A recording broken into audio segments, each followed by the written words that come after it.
Nunca pensé que mi propia familia me traicionaría. Después de 42 años de matrimonio, mi esposo Ricardo falleció la primavera pasada, dejándome sola en la casa de 2 pisos que habíamos comprado cuando Javi era apenas un niño. La casa en la calle del Roble había sido nuestro santuario. Cada clavo martillado, cada pared pintada, cada macizo de flores cuidado con nuestras propias manos. Cuando Ricardo murió, esta casa se convirtió en mi salvavidas, llena de recuerdos. En cada rincón. Javi siempre había sido un buen hijo.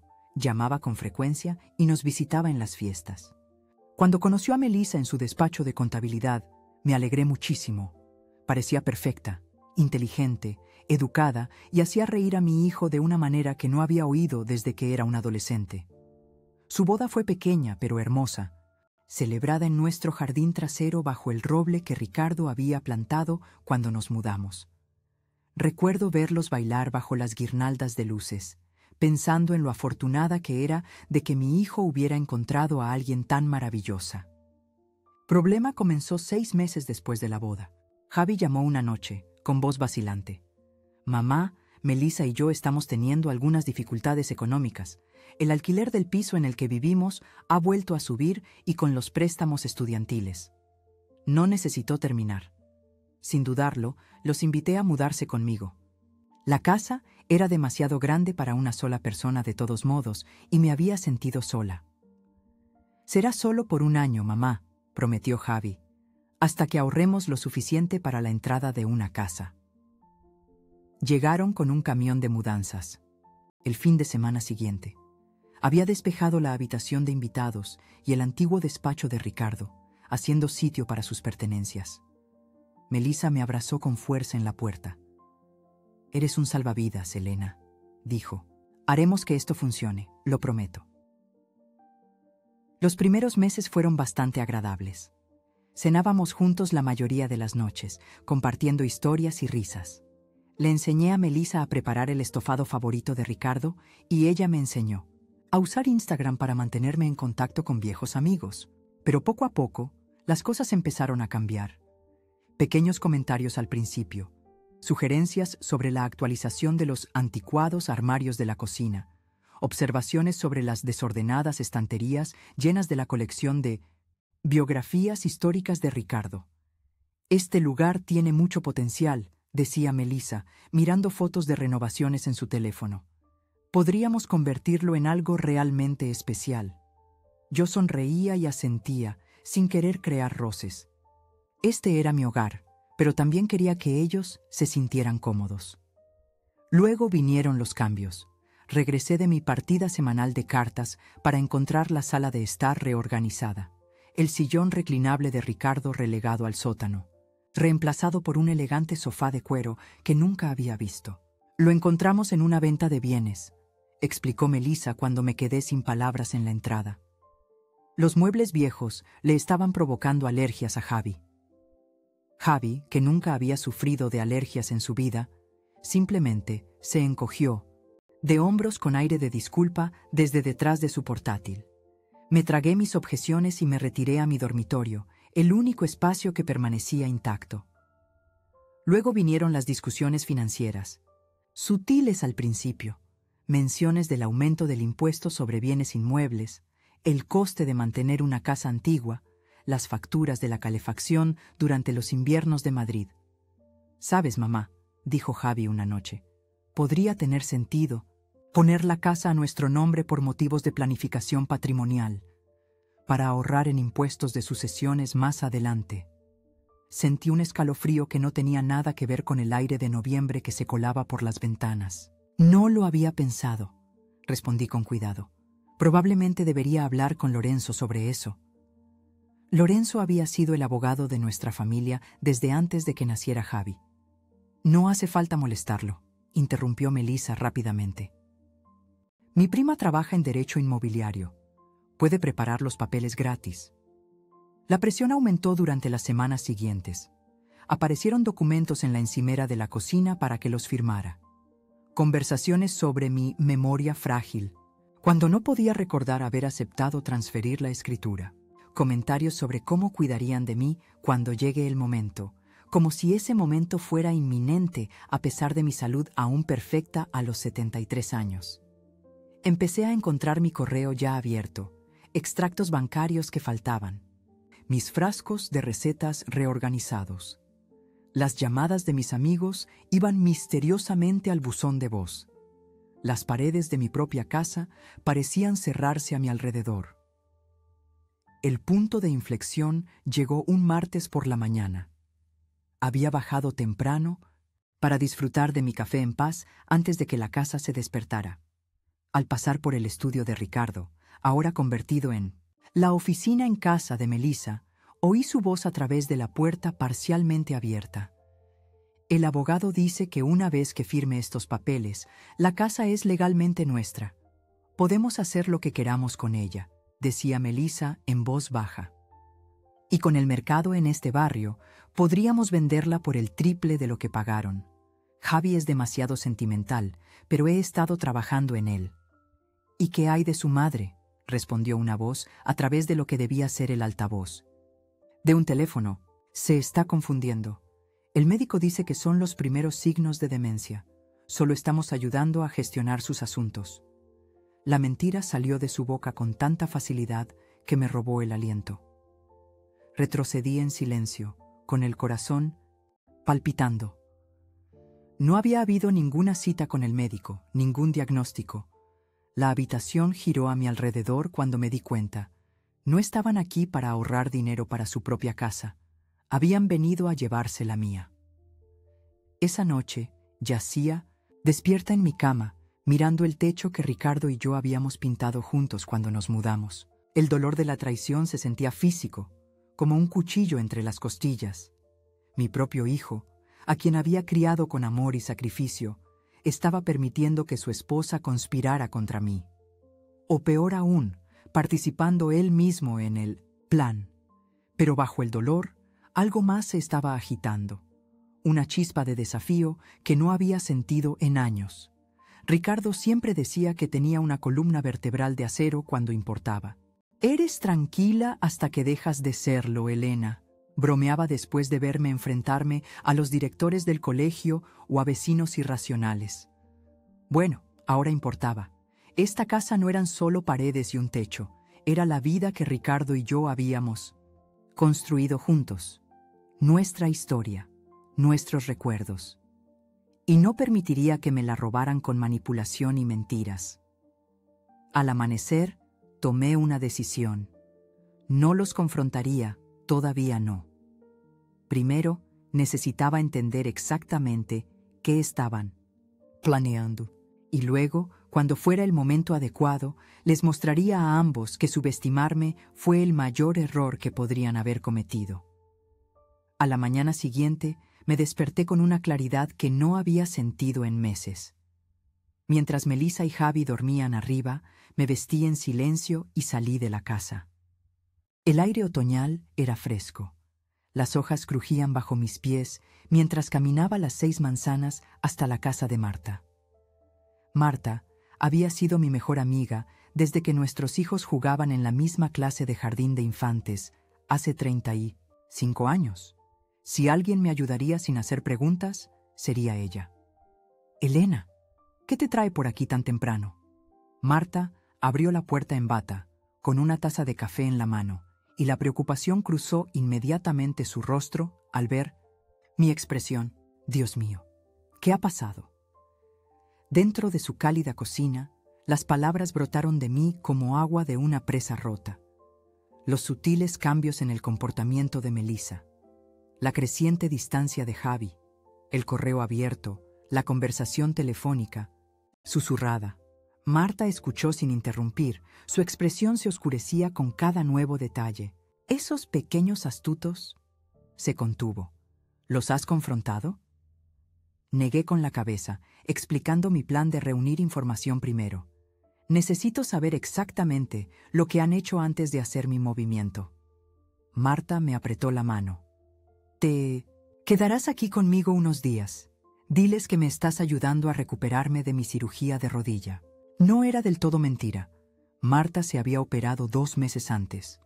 Eso te dará espacio para pensar y hacer algunas llamadas. Al mediodía ya estaba instalada en la habitación de invitados de Marta. Llamé a Javi, manteniendo la voz ligera, mientras le explicaba mi ausencia temporal. Sonaba aliviado, lo que me atravesó el corazón de nuevo. Mi hijo, ansioso por tenerme fuera de mi propia casa. «Tómate todo el tiempo que necesite Marta, mamá», dijo.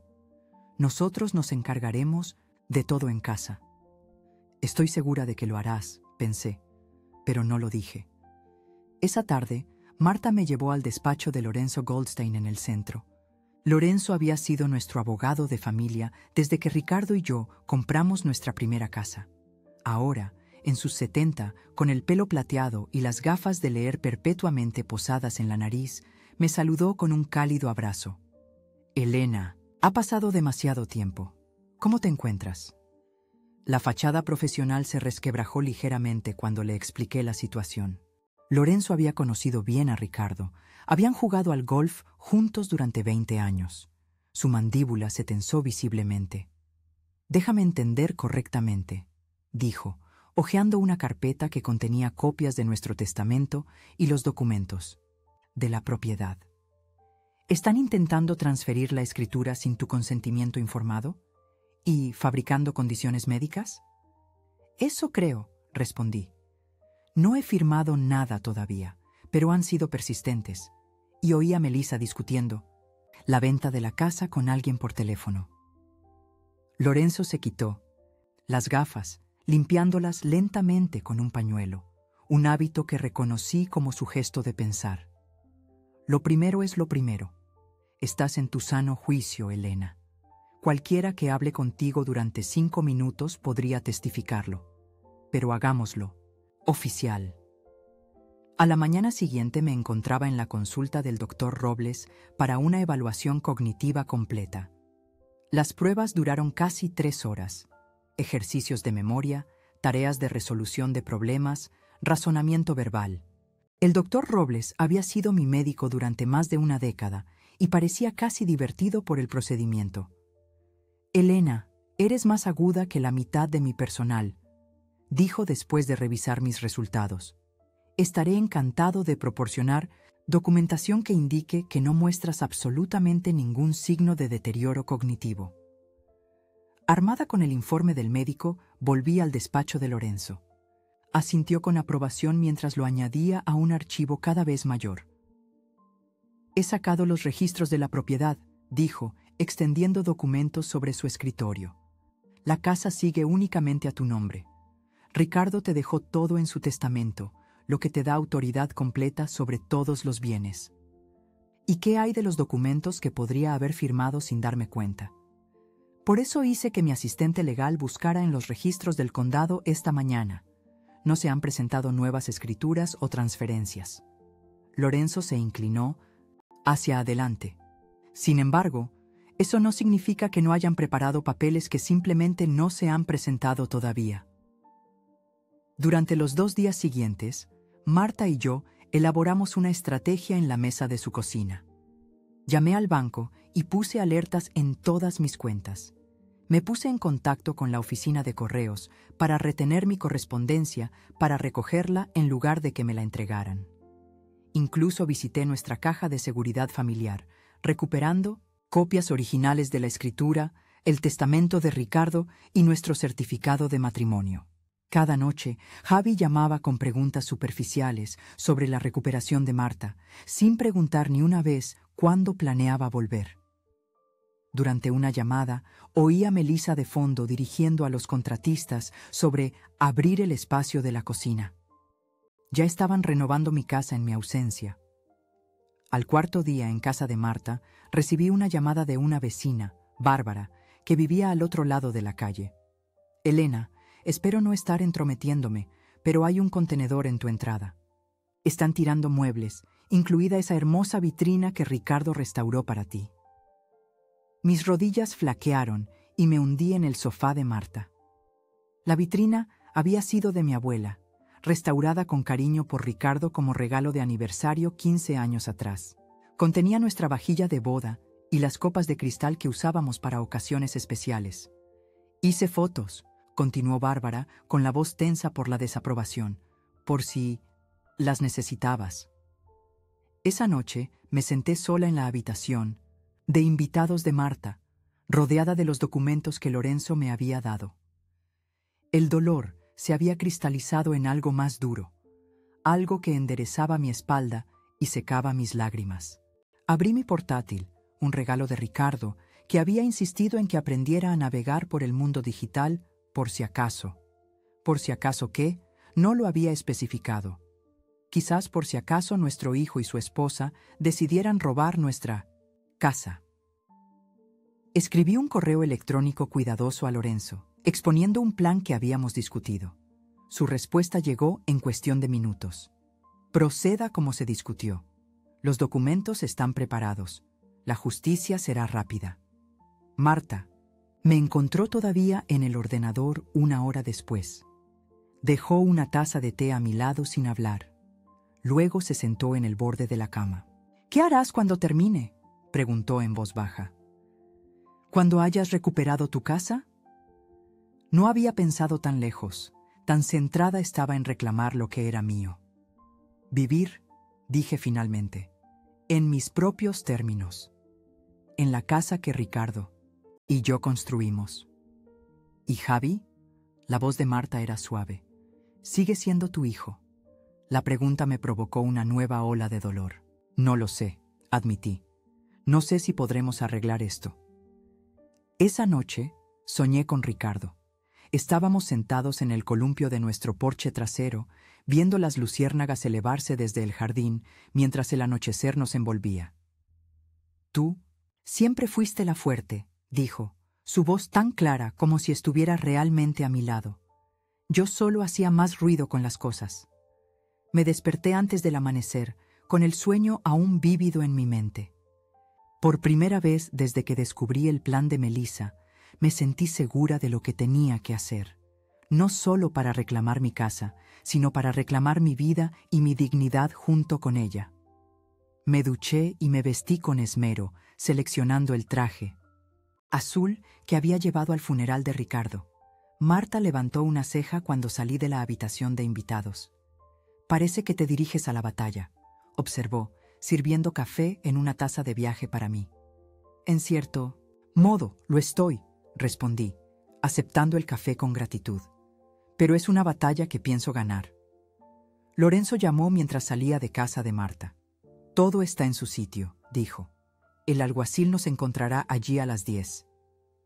Mientras Marta me llevaba de vuelta a la calle del Roble, observaba el barrio familiar pasar por la ventana. La familia Hansen paseando a su Golden Retriever. El señor Patel abriendo su tienda de la esquina. La señora Abascal cuidando sus famosos rosales. Esta había sido mi comunidad durante 4 décadas. No me dejaría expulsar por el engaño y la manipulación. Marta me apretó la mano cuando nos detuvimos al otro lado de la calle de mi casa. El BMW de Lorenzo ya estaba aparcado en la acera y un vehículo del alguacil del condado estaba detrás. «¿Quieres que vaya contigo?», preguntó Marta. Negué con la cabeza. «Esto es algo que necesito hacer yo misma». Me erguí y salí del coche, sintiendo el peso del anillo de bodas de Ricardo en la cadena alrededor de mi cuello. «Pero gracias por todo». «Dales caña, Elena», gritó Marta suavemente mientras caminaba hacia mi casa, hacia la vida que me esperaba al otro lado de mi Innocento. Esta confrontación. Lorenzo Goldstein esperaba en la acera, con un portafolio de cuero bajo el brazo. Su rostro, normalmente amigable, estaba serio y decidido cuando me acerqué. La alguacil, una mujer con el pelo entrecano recogido en un moño apretado, asintió profesionalmente. «Señora Soler», me saludó Lorenzo. «La alguacil Martínez está aquí para asegurar que todo proceda sin problemas. ¿Está lista?». Respiré hondo, concentrándome en la puerta de entrada roja que Ricardo había insistido en pintar él mismo cada pocos años. Tan lista como puedo estar.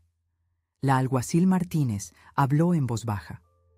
«Señora, he revisado la documentación. Su abogado ha proporcionado pruebas claras de que usted es la única propietaria legal de esta propiedad y que nunca autorizó ningún cambio en ese estado. Estamos aquí para asegurar que sus derechos legales estén protegidos. Asentí con gratitud. Gracias, alguacil.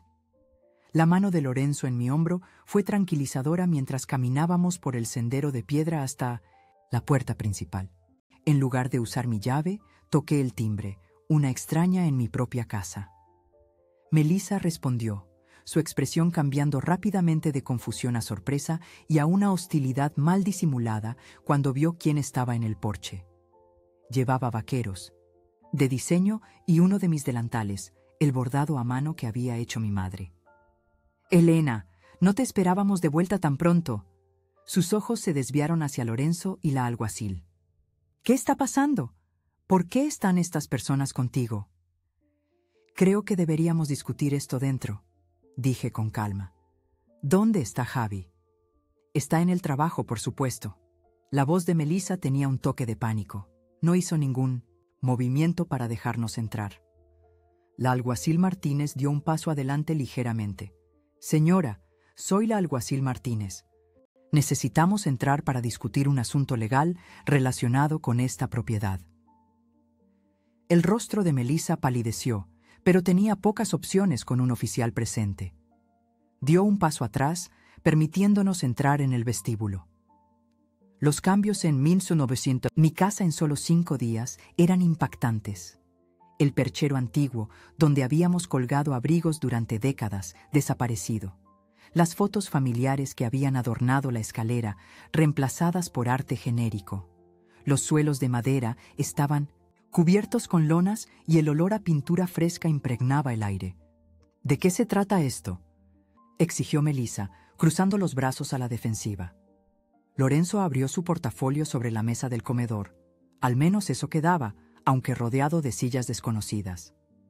La señora Soler se ha dado cuenta de los intentos de transferir la propiedad de este inmueble sin su consentimiento.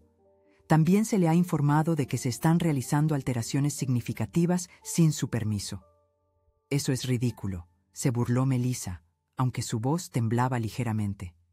«Hemos estado ayudando a Elena a actualizar su casa anticuada. Estuvo de acuerdo en todo, incluyendo vender la vitrina de mi abuela», y pregunté en voz baja. Sus ojos se abrieron ligeramente antes de entrecerrarse. Estaba dañada. Íbamos a reemplazarla por algo más bonito. Lorenzo extendió varios documentos. «Señora Melissa Rivas, tenemos pruebas de que ha estado intentando activamente estafar a la señora Elena Soler de su propiedad. Tenemos declaraciones de testigos sobre conversaciones en las que usted discutió la venta de esta casa sin el conocimiento o consentimiento del propietario. Tenemos documentación de intentos de crear informes médicos fraudulentos que sugieren un deterioro cognitivo. Eso es absurdo. Javi y yo solo hemos estado tratando de ayudar a su madre a gestionar una casa que es claramente demasiado para ella». La alguacil Martínez dio un paso adelante. «Señora, también tenemos pruebas de que intentó presentar documentos de transferencia de escritura, utilizando una firma falsificada. Eso es un delito grave en este estado». El color desapareció por completo del rostro de Melissa. «Quiero llamar a mi marido». «Por supuesto», dije, señalando su teléfono en la encimera. «Creo que Javi también debería oír esto». Mientras Melissa entraba en la cocina para hacer su llamada, caminé lentamente por mi casa alterada. Las paredes de la sala de estar, antes de un cálido verde salvia que Ricardo había seleccionado, eran ahora de un blanco austero. Las estanterías habían sido vaciadas. Los amados libros de historia de Ricardo no se veían por ninguna parte. Cuando llegué a la terraza acristalada en la parte trasera de la casa, casi me quedé sin aliento. El espacio había sido completamente destripado. Los asientos de ventana empotrados que Ricardo había construido, arrancados. Los paneles de vidrieras que habíamos instalado para nuestro 30º aniversario, eliminados. Lorenzo me encontró, de pie, inmóvil, en el centro de la destrucción. «Podemos añadir esto a la reclamación por daños», dijo en voz baja. «Destrucción no autorizada de la propiedad». Asentí, aturdida. «¿Dónde están los libros de Ricardo? Los álbumes? ¿De fotos? Lo averiguaremos, prometió. Todo puede ser documentado. 20 minutos después, Javi irrumpió por la puerta principal, con la cara sonrojada y el pelo despeinado. Se quedó helado cuando me vio de pie en la sala de estar con Lorenzo y la alguacil Martínez. Melissa corrió, a su lado, susurrándole urgentemente al oído. «Mamá», dijo finalmente con la voz tensa, «¿qué está pasando? Melissa dice que estás haciendo acusaciones descabelladas». «No son acusaciones, Javi, son hechos». Mantuve la voz firme, a pesar del dolor en mi pecho al enfrentarme a mi único hijo de esta manera. «Tú y Melissa habéis estado intentando quitarme mi casa mediante engaños y falsificaciones. Eso no es, solo intentábamos ayudarte. Te estás haciendo mayor. La casa es mucho trabajo». «Basta, Javi». Por primera vez alcé la voz. «Deja de mentir. Oí a Melissa por teléfono hablando de vender mi casa. Bárbara, la de enfrente, me envió fotos de mis posesiones siendo arrojadas a un contenedor. Habéis estado renovando mi casa sin permiso mientras yo estaba con Marta. Dijiste que podíamos actualizar las cosas». La desesperación teñía su voz. «Actualizar, no destruir, y ciertamente no intentar transferir la propiedad mediante documentos falsificados». Lorenzo se adelantó dirigiendo sus palabras a Javi. «Señor Soler, su madre me ha contratado para manejar este asunto. Aquí están los hechos. Su madre es la única propietaria legal de esta propiedad. Tiene documentación de su médico que confirma que está en su sano juicio. Nunca ha consentido en transferir la propiedad de este inmueble a usted o a su esposa». La alguacil Martínez añadió: «Tenemos pruebas de intento de fraude de escritura que está siendo investigado por la Fiscalía del Condado». La cara de Javi se descompuso y se hundió en el sofá desconocido. Melissa dijo que era solo planificación patrimonial, que habías estado de acuerdo. Miré a mi hijo, realmente lo miré, y no vi al contable seguro de sí mismo, sino al niño pequeño que una vez había mentido sobre romper una ventana, sus ojos mirando a todas partes menos a mi cara. ¿Estuve de acuerdo, Javi? ¿Alguna vez firmé algo diciendo que quería renunciar a mi casa? Su silencio fue respuesta suficiente. Lorenzo se aclaró la garganta. «Esto es lo que sucede ahora. La señora Soler reclama su propiedad de inmediato. Usted y su esposa deberán desalojar las instalaciones en 48 horas». «¿48 horas?» explotó Melissa. «Eso es imposible. Vivimos aquí». «No», dije con firmeza. «Eran invitados en mi casa. Invitados que traicionaron mi confianza». Javi levantó la vista con expresión suplicante. «Mamá, ¿a dónde se supone que vamos a ir?»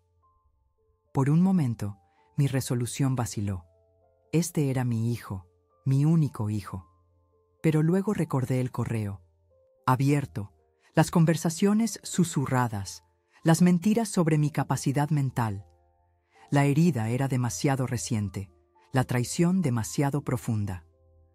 «Ambos sois profesionales de éxito», dije. «Estoy segura de que encontraréis una solución». La alguacil Martínez explicó que volvería en 2 días para asegurarse de que la propiedad había sido desocupada. Lorenzo entregó un aviso formal de desalojo por escrito que colocó sobre la mesa. «Una cosa más», dije, encontrando en mi voz una fuerza que no sabía que tenía. «¿Dónde están los libros de Ricardo? ¿Sus herramientas del sótano? ¿Nuestros álbumes de fotos?» Melissa y Javi intercambiaron miradas. Finalmente, Javi habló. «Los libros están en cajas en el garaje. Íbamos a donarlos. Las herramientas de papá todavía están en el sótano, pero vendimos algunas de las herramientas eléctricas en línea. Los álbumes de fotos están en el ático».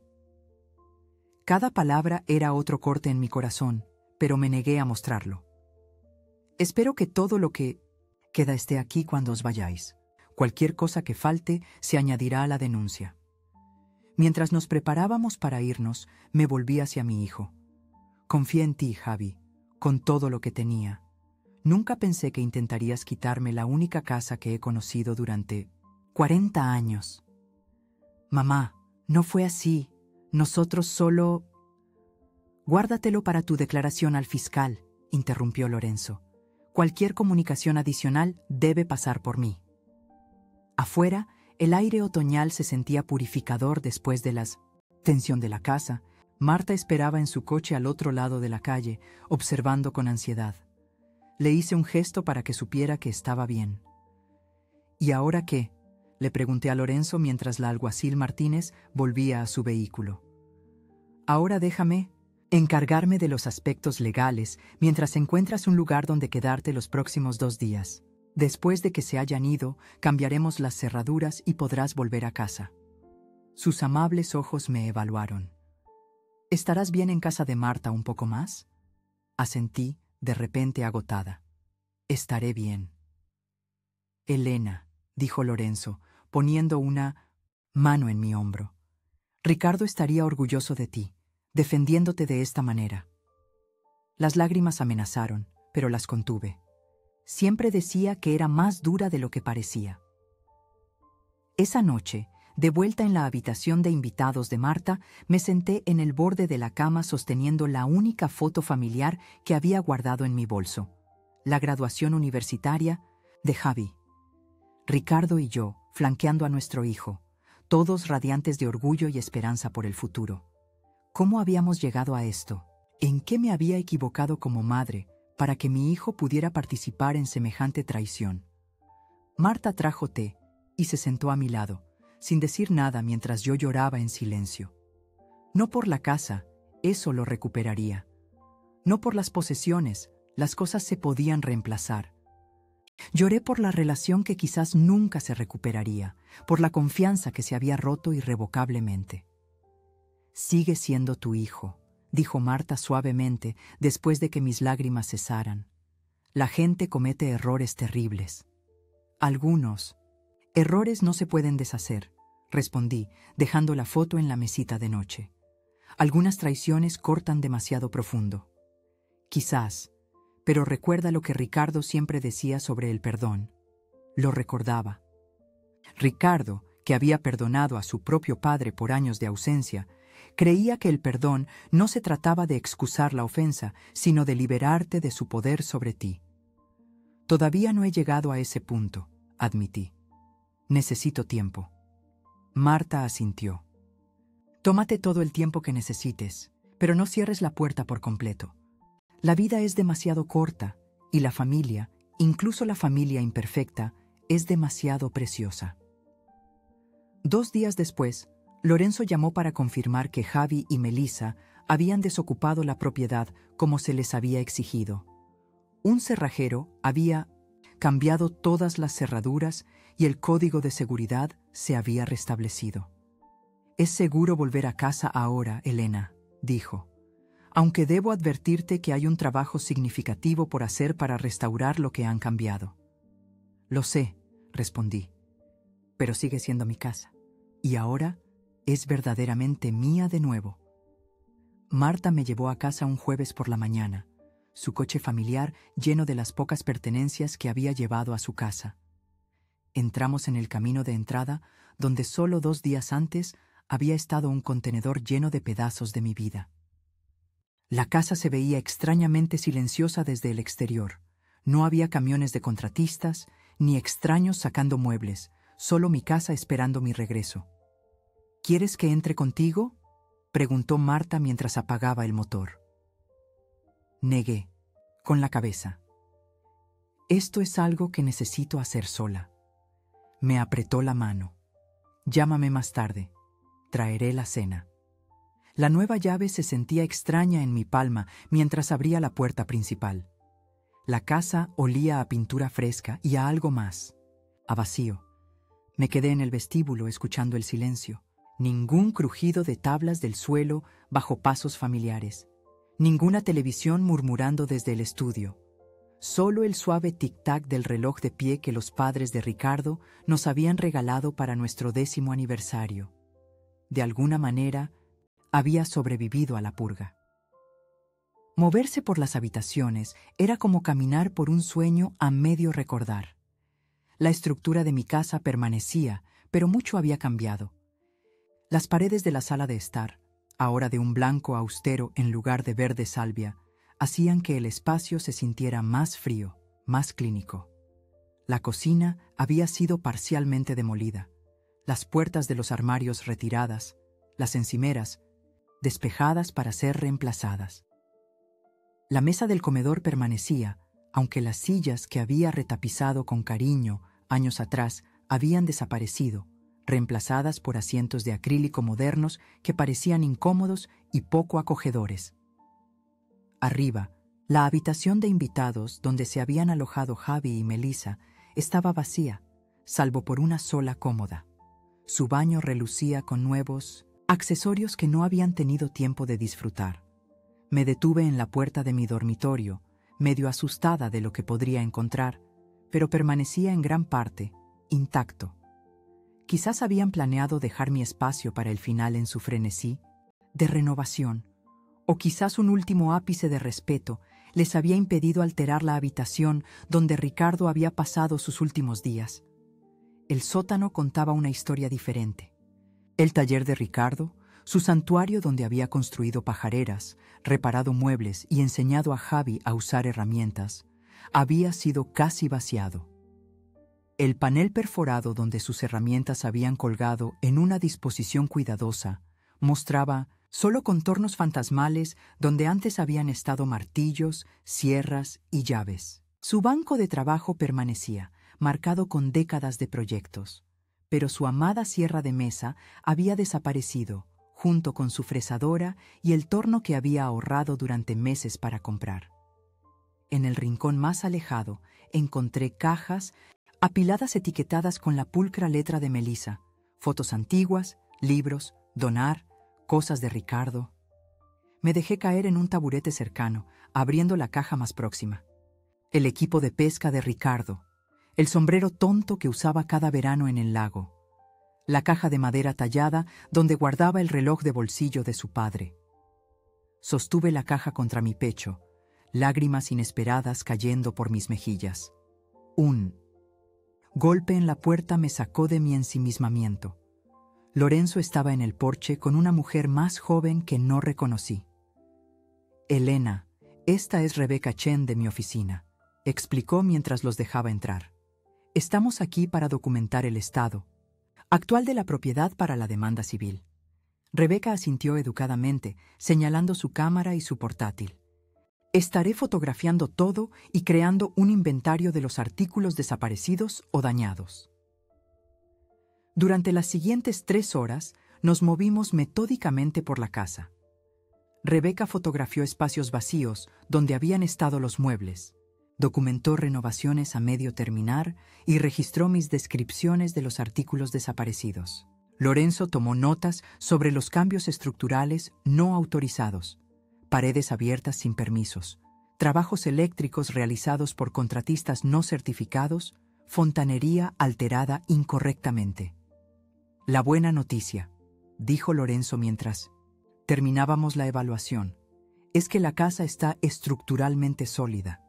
La mala noticia es que la restauración será significativa, pero incluiremos todos los costos en la demanda civil». «No me importa el dinero», dije, mirando alrededor de mi casa alterada. «Solo quiero recuperar mi casa». «La recuperarás», prometió, «y pagarán por lo que han hecho, tanto financieramente como potencialmente con cargos criminales por el intento de fraude».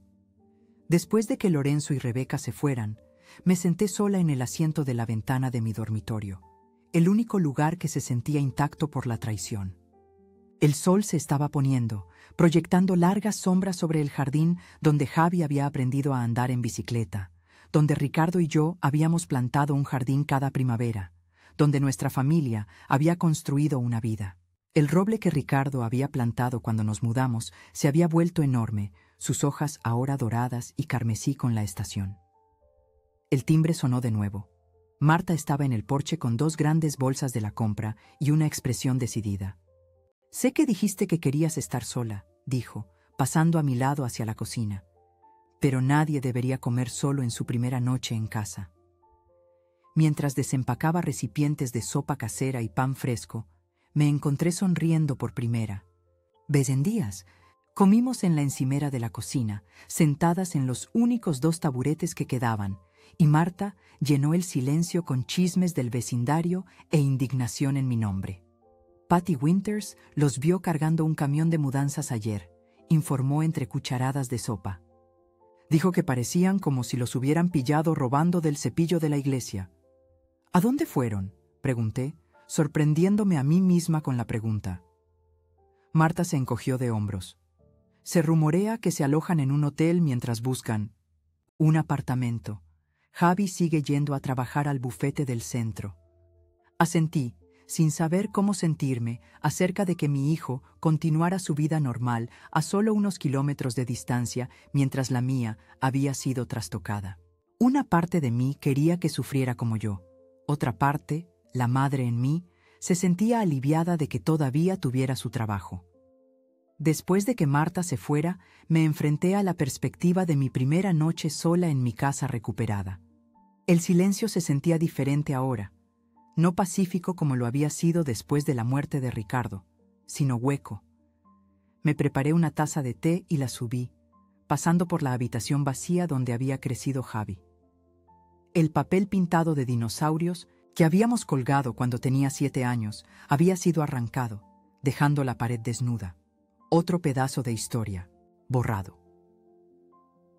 En mi dormitorio, abrí el armario para encontrar mi ropa todavía colgada ordenadamente, aunque empujada a un lado para hacer sitio aparte del desbordante guardarropa de Melissa.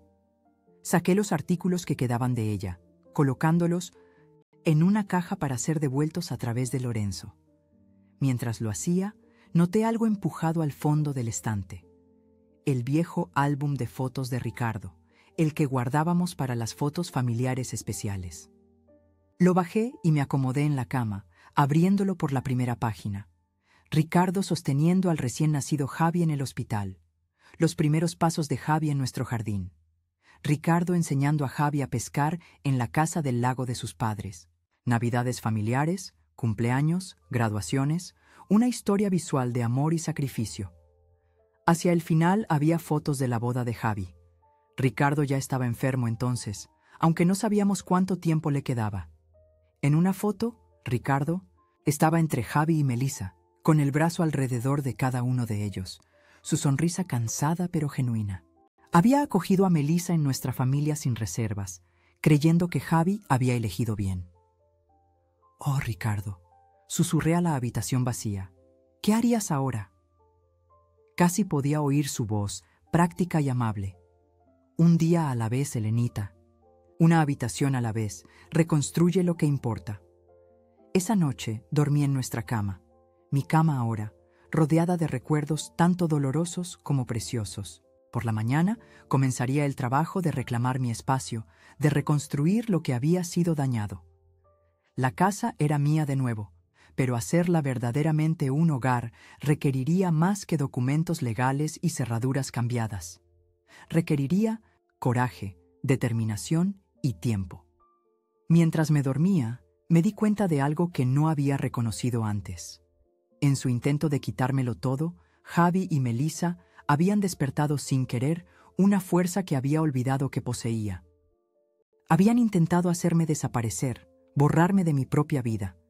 En cambio, me habían forzado a mantenerme firme en ella, a luchar por lo que era mío.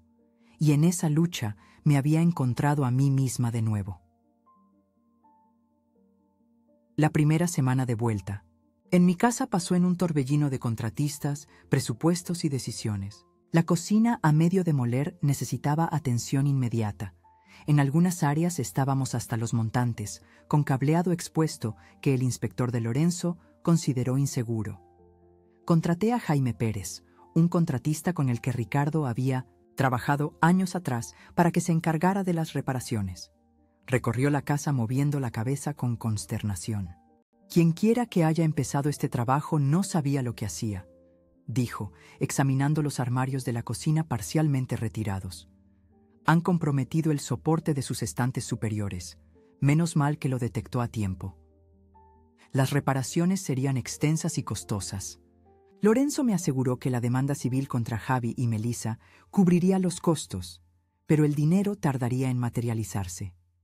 Afortunadamente, Ricardo y yo siempre habíamos sido cuidadosos con nuestros ahorros.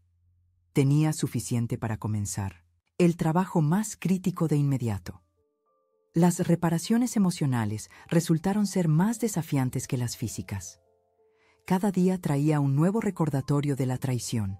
Encontrar los libros de Ricardo en cajas en el garaje. Descubrir que Melissa había usado mi diario de jardinería como posavasos. Notar la letra de Javi en las etiquetas de donación adheridas a las reliquias familiares. Cada descubrimiento era como reabrir una herida que apenas comenzaba a sanar. 2 semanas después de recuperar mi casa, recibí un mensaje de texto de Javi. «Mamá, ¿podemos hablar? Por favor». Miré mi teléfono, sin saber cómo responder.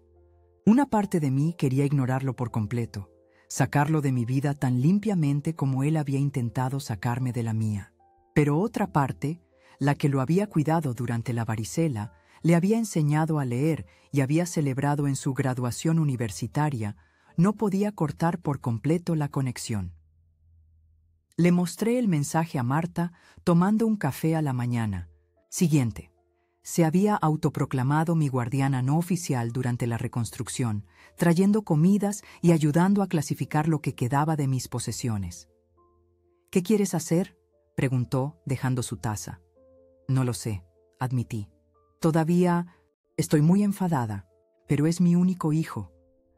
«No le debes el perdón, Elena. Algunas cosas no se pueden deshacer». «Lo sé, pero necesito entender por qué.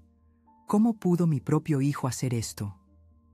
Al final, acepté encontrarme con Javi en una cafetería del centro, un territorio neutral donde pudiéramos hablar sin el peso emocional de la casa presionándonos. Llegué temprano, eligiendo una mesa cerca de la parte de atrás, con una vista clara de la puerta.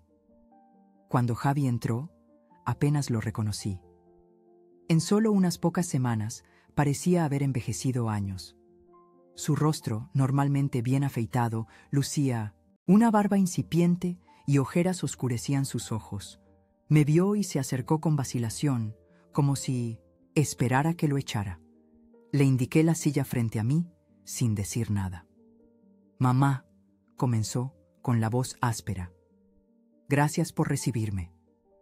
Asentí, pero permanecí en silencio, esperando. «No sé por dónde empezar», continuó, mirando la taza de café que el camarero acababa de entregar. «Excepto para decir que lo siento, increíblemente arrepentido. Arrepentido de haberlo hecho o arrepentido de que te pillaran».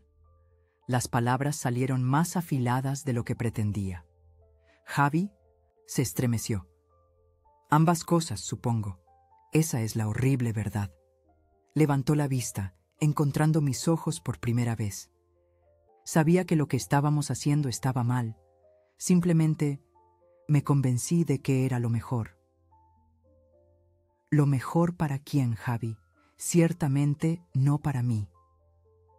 Me dije a mí mismo que también era para ti, que la casa era demasiado, que estarías mejor en una residencia de ancianos donde la gente pudiera cuidarte. Sacudió la cabeza. Pero esa fue solo la historia que creé para poder vivir conmigo mismo. La verdad es que Melissa y yo estamos ahogados en deudas, préstamos estudiantiles, tarjetas de crédito, tratando de mantener el estilo de vida de su familia. Levanté una ceja. ¿Así que decidiste robar mi casa en lugar de vivir dentro de tus posibilidades? No fue tan simple al principio. Javi se pasó una mano por su cabello despeinado. Cuando nos mudamos, teníamos la intención genuina de ahorrar para nuestro propio lugar. Pero luego, Melissa comenzó a hablar de cuánta plusvalía había en la casa, cómo el vecindario se estaba poniendo de moda, cómo podríamos resolver todos nuestros problemas si solo tomabais lo que no era vuestro. Asintió. Miserablemente. Fue persuasiva. Dijo que te estabas haciendo mayor, que eventualmente la casa sería mía de todos modos, que nos aseguraríamos de que estuvieras cuidada. ¿Y las mentiras sobre mi estado mental? ¿Los documentos falsificados? El rostro de Javi se descompuso. Esa fue idea de Melissa. Te lo juro, mamá, nunca estuve de acuerdo con esa parte. Cuando descubrí que le estaba diciendo a la gente que tenías demencia, se interrumpió, con lágrimas formándose en sus ojos. No hay excusa, te fallé por completo, como hijo, como persona. Nos sentamos en silencio durante varios minutos. Fuera de la ventana, la gente pasaba apresuradamente, extraños viviendo sus vidas normales, sin ser conscientes de la relación rota que se estaba examinando tentativamente en el interior. ¿Dónde está Melissa ahora? Le pregunté finalmente. Se fue. La voz de Javi era plana. Se fue 3 días después de que nos mudamos de la casa. Dijo que no podía estar con alguien que elegiría a su madre por encima de su esposa, como si lo que estábamos haciendo fuera normal o correcto. Soltó una risa amarga. Se está quedando con su hermana en Cantabria. Nos vamos a divorciar. La noticia debería haberme traído satisfacción, pero solo sentí una tristeza hueca.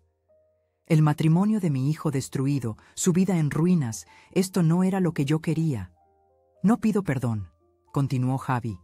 No lo merezco. Solo quería que supieras que entiendo lo que hice y que pasaré el resto de mi vida tratando de enmendarlo. Los abogados dijeron que debería evitar el contacto contigo debido a la demanda, pero no pude mantenerme alejado. Necesitaba verte, decirte cara a cara cuánto lo siento. Estudié el rostro de mi hijo. El niño que había criado ahora era un hombre destrozado. La ira que me había sostenido estas últimas semanas comenzó a cambiar, no a desaparecer, sino a cambiar de forma, dando paso a algo más. No sé si podré volver a confiar en ti, Javi. Lo que tú y Melissa hicisteis. Hice una pausa, reuniendo mis pensamientos. No se trataba solo de la casa o las posesiones. Intentasteis borrarme, escribirme fuera de mi propia vida mientras todavía la vivía. Lo sé, susurró.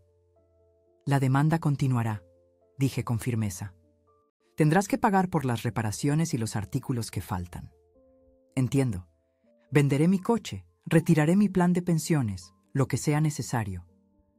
Asentí, luego metí la mano en mi bolso y saqué un sobre pequeño. Dentro estaba la llave del taller de Ricardo en el sótano. La deslicé sobre la mesa. Las herramientas que quedan de tu padre todavía están allí.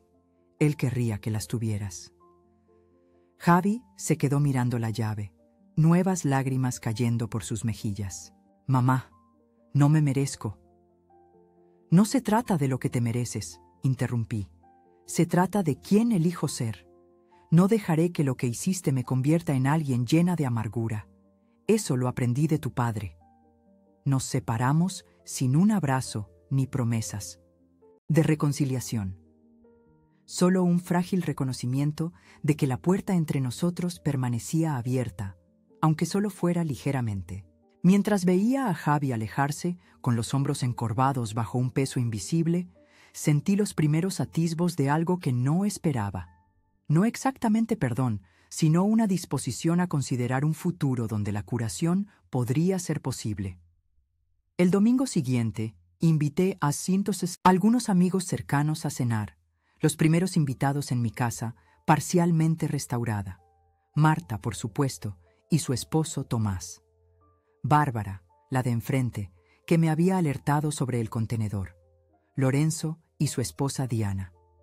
Nos reunimos alrededor de mi mesa de comedor, ahora rodeada de sillas desparejadas que había encontrado en una tienda de segunda mano local.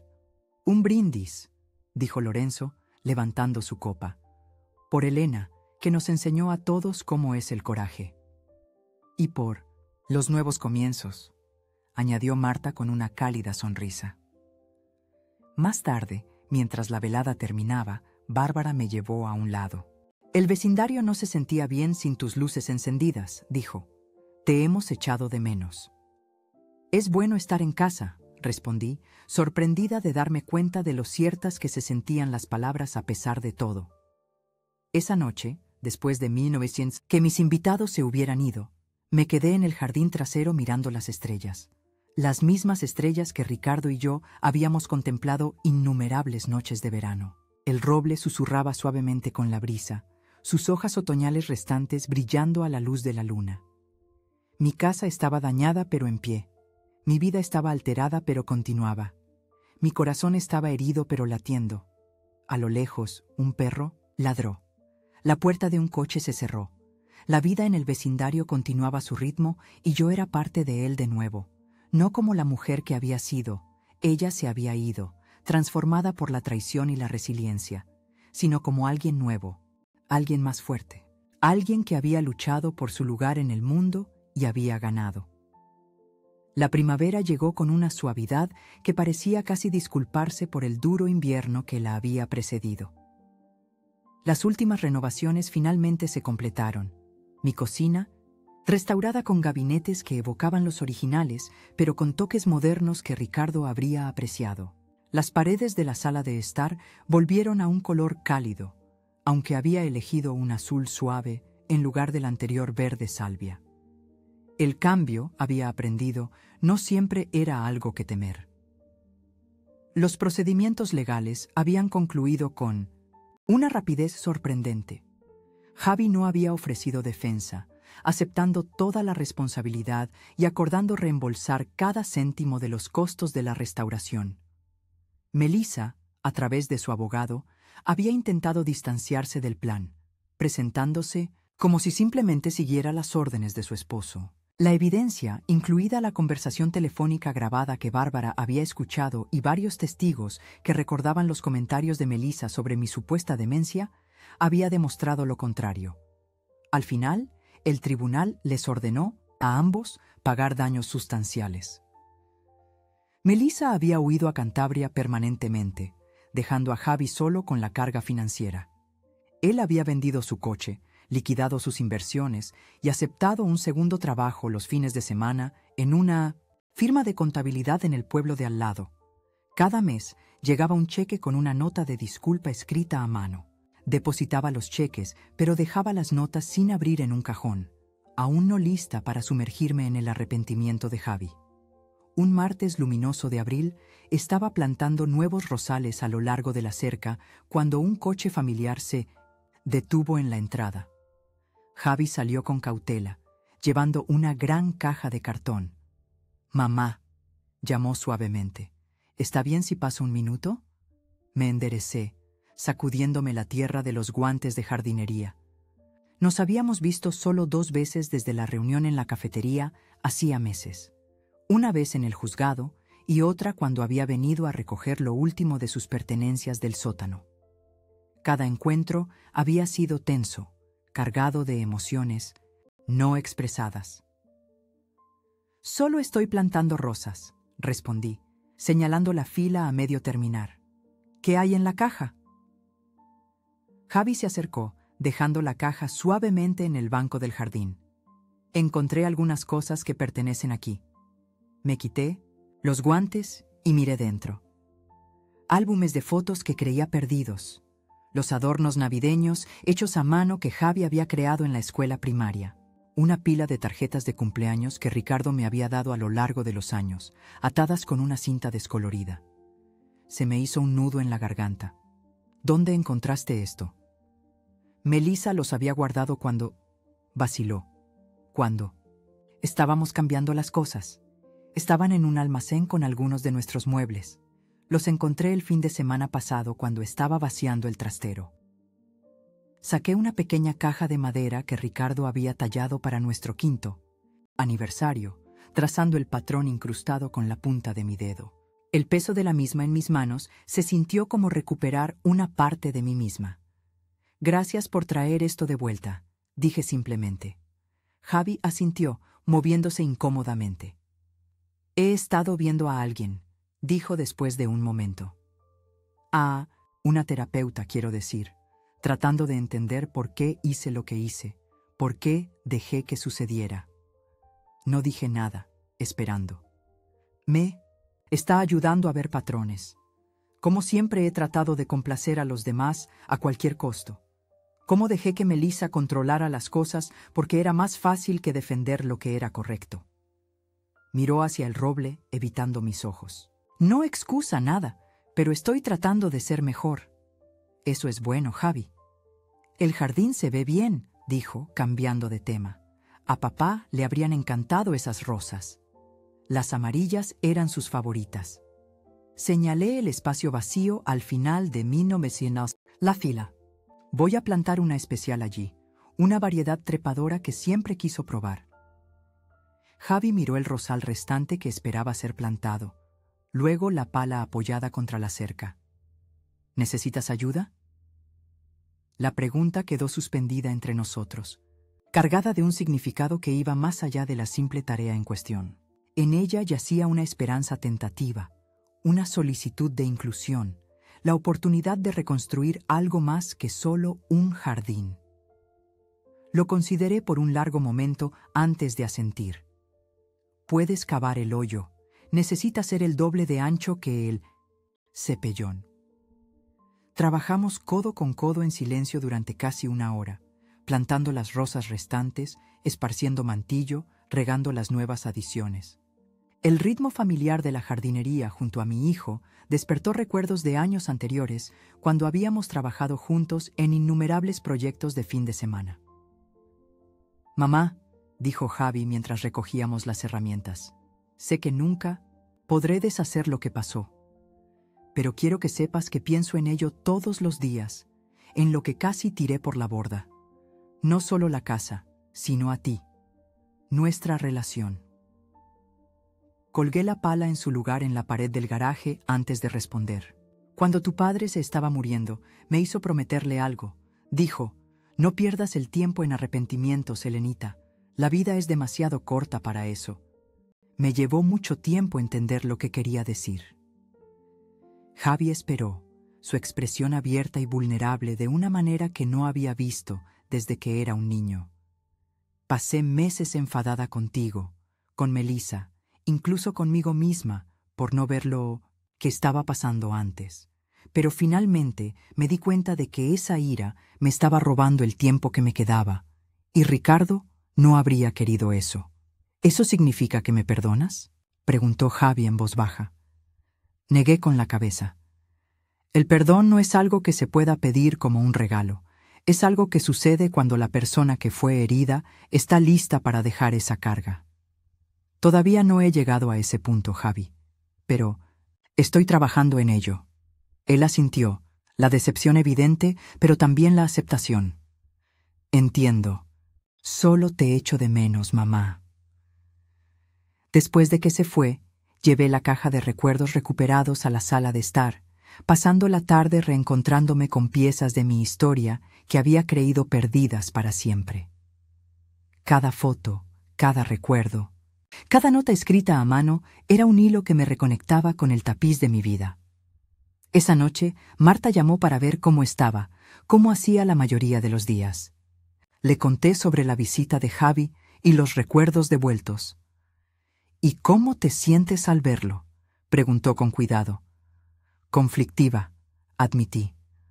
«Una parte de mí quiere abrazarlo y decir que todo está bien. Otra parte todavía no puede creerlo. ¿Qué hizo? Todavía no confía en él». «Ambas partes pueden ser verdad a la vez», observó Marta. «La curación no es lineal, ya sabes». La semana siguiente trajo una invitación inesperada.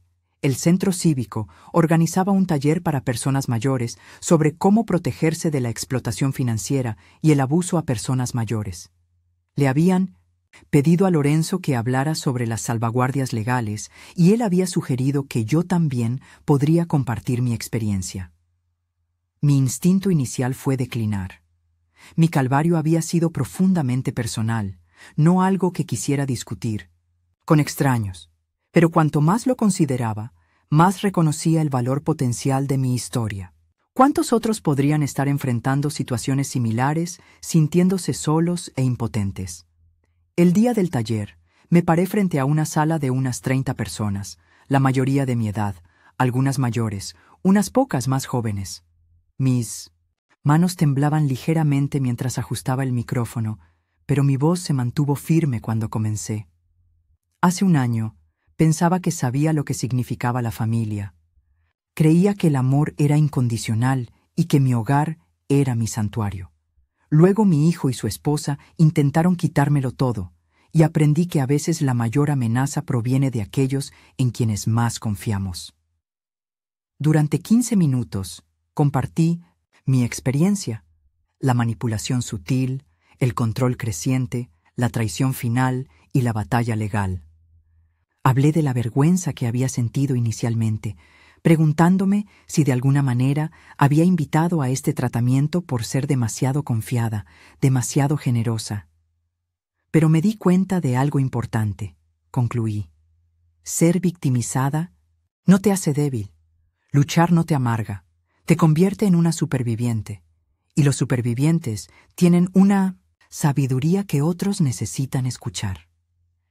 El aplauso fue cálido, pero más significativas fueron las personas que se me acercaron después, compartiendo sus propias historias o pidiendo consejo. Una mujer, con las manos nudosas por la artritis, me agarró la mano con fuerza. «Mi hija me ha estado presionando para que le ceda mi piso», susurró. «Dice que es para la planificación patrimonial, pero algo no me cuadra. Después de escucharte, voy a llamar a un abogado mañana». A medida que la primavera se adentraba en el verano, me sentía atraída por el centro cívico con una frecuencia creciente. Lo que comenzó como una charla única se convirtió en un grupo de apoyo regular para adultos mayores que enfrentaban presiones familiares sobre sus hogares y finanzas. No era consejera ni experta legal, pero podía ofrecer algo igualmente valioso: la comprensión de alguien que había recorrido el mismo camino difícil. El jardín floreció ese verano, especialmente el rosal trepador que ahora enmarcaba el porche trasero con fragantes flores amarillas. A menudo me sentaba allí por las noches, viendo la puesta de sol pintar el cielo con colores que me recordaban el suéter favorito de Ricardo.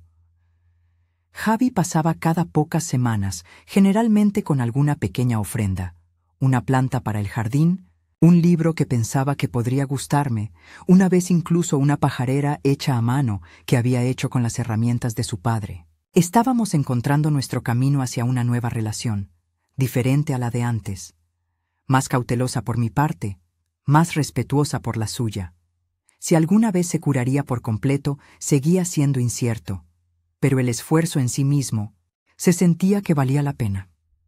En el primer aniversario de la recuperación de mi casa, organicé una cena. Marta y Tomás estaban allí, por supuesto, junto con Lorenzo y Diana, Bárbara de enfrente y varios amigos nuevos del centro cívico. Javi también vino, trayendo una botella de vino y una tímida disposición a ser incluido. Mientras nos reuníamos, alrededor de mi mesa de comedor, ahora restaurada con sillas que hacían juego y cubiertos que relucían, miré los rostros de aquellos que me habían apoyado durante el período más oscuro de mi vida. Algunos me conocían desde hacía décadas. A otros los había conocido solo a través del crisol de la crisis. Juntos formaban una familia elegida unida por algo más profundo que la obligación o la sangre. «Un brindis», dije, levantando mi copa. «Por los hogares que nos albergan, por los amigos que nos sostienen y por la fuerza que nunca sabemos que tenemos hasta que la necesitamos». Más tarde, después de que los invitados se hubieran ido y la casa se hubiera sumido en el silencio nocturno, me paré en el centro de mi sala de estar. Las paredes sostenían nuevas fotografías junto a las antiguas que Javi había devuelto. Las estanterías albergaban la colección de historia de Ricardo, ahora unida por volúmenes que reflejaban mis intereses en evolución. Los muebles combinaban piezas de nuestro pasado con nuevas adiciones elegidas únicamente por mí. Esta casa, mi casa, había sido el campo de batalla donde casi lo había perdido todo. Ahora se erigía como testimonio de la resiliencia, del poder de luchar por lo que más importa. No solo había recuperado mi espacio físico, sino que había descubierto una fuerza dentro de mí que nunca supe que existía. Afuera, el roble, que Ricardo había plantado, susurraba en la brisa de verano, sus hojas susurrando secretos a la noche. Me imaginé a él observando, orgulloso de lo que me había convertido en su ausencia. No solo una superviviente, sino una mujer que había transformado su dolor en propósito, su traición en sabiduría que ayudaba a otros. Cumplí mi promesa. Ricardo, susurré a la habitación vacía. No perdí el tiempo en arrepentimientos. Construí algo nuevo en su lugar. Y en la quietud de mi hogar recuperado, me sentí en paz.